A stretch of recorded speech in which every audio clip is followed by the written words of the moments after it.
Hello, नमस्कार दोस्तों। आज हम बात करेंगे श्री राम प्रॉपर्टी कंपनी के स्टॉक्स के बारे में। इस स्टॉक्स के ऊपर हम आज पहली बार वीडियो बना रहे हैं, तो वीडियो को आप अच्छे से सुनिएगा क्योंकि ये वीडियो आपकी एजुकेशन के लिए है और बहुत ही इम्पोर्टेंट होने वाला है।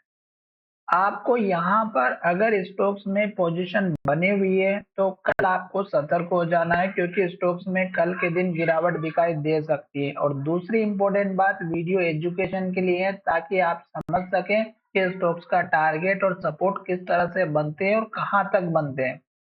आप यहाँ पर देखिएगा कि स्टोक्स ने ये पॉजिटिव हैमर कैंडल बनाई थी और इसी के लो के पास सपोर्ट मिला और स्टोक्स हाई बनाते हुए एक के बाद एक ग्रीन कैंडल बनाते हुए ऊपर की तरफ गया। तो जब तक स्टोक्स ग्रीन कैंडल और हाई बनाता है तब तक हमें वेट करना है। आज भी स्टोक्स ने हाई बनाया, ग्रीन कैंडल बनाई और स्टोक्स ने क्लोजिंग अपने लो की तरफ दी है और इन्वर्टेड हैमर बनाई है। इन्वर्टेड हैमर का मतलब होता है कि लो का ब्रेकआउट होगा तो गिरावट आएगी, जैसे कि यहाँ पर स्टोक्स ने बनाया है, जैसे कि यहाँ पर बनी हुई है और यहाँ पर भी देख सकते हैं, यहाँ पर भी देख सकते हैं और सेम कंडीशन यहाँ पर फॉलो हो रही थी। एक के बाद एक हाई बनाते हुए स्टॉक्स ऊपर की तरफ जा रहा था। अब यहाँ पर दूसरी बात ये है कि स्टॉक्स आ चुका अपने पुराने हाई लेवल के पास। जैसे स्टॉक्स ने पुराना हाई यहाँ पर बनाया था, सेम पहले यहाँ पर भी बनाया था इन्वर्टेड हैमर और लो का ब्रेकआउट हुआ, गिरावट आई। पर स्टॉक्स ने जो लो बनाया वो सपोर्ट वाला लेवल था, लगभग इंपॉर्टेंट 119 या 20 रुपए का।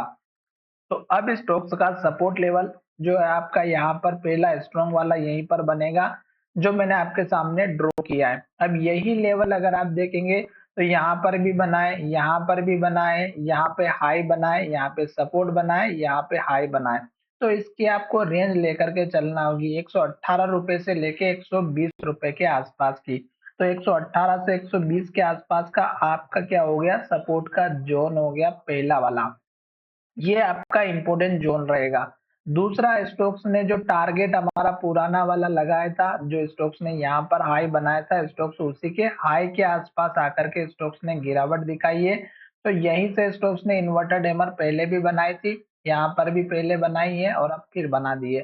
तो अब आपको थोड़ा सा सतर्क होना है कि अगर स्टोक्स हाई बनाएगा, ग्रीन कैंडल बनाएगा तो बने रहना है। और स्टोक्स के टारगेट इस कैंडल के हाई के बाद 131 रुपए 80 पैसे के बाद इस कैंडल का हाई 133 रुपए 20 पैसे का, फिर आपको थोड़ा सा ऊपर लेकर के जाना है। स्टोक्स का हाई फिर 135 रुपए 50 पैसे का और फिर आपको इस कैंडल के हाई के आसपास का जो लगभग 138 से 140 के बीच का रखना है। तो ये दो तीन तो हो गए आपके टारगेट।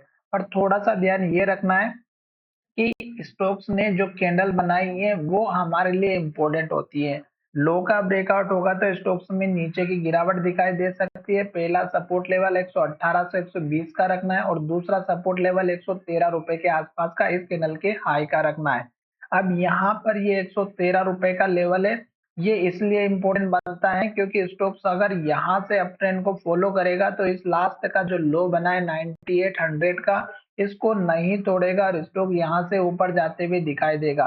तो इसलिए आपको थोड़ा सा सतर्क होकर चलना है, लास्ट का लो ना टूटे, इस बात का ध्यान रखिएगा। स्टॉक्स में वॉल्यूम बहुत ही अच्छा खासा दिखाई दिया है। अब स्टॉक्स ने जो कल के दिन वॉल्यूम दिखाया उसके बेस पर अगर आप देखेंगे तो स्टॉक्स ने कल बहुत बड़ी ग्रीन कैंडल और हाई के पास क्लोजिंग दी थी। आज वॉल्यूम सेम टू सेम दिखाई दिया है पर स्टॉक्स की जो कैंडल है वो छोटी बनी है, क्लोजिंग भी लो की तरफ होते हुए दिखाई दी है, तो इसलिए थोड़ा सा गिरावट में आपको दिखाई दे सकता है। तो चलिए वीडियो को यहीं विराम करते हैं। धन्यवाद, मिलेंगे नई वीडियो में।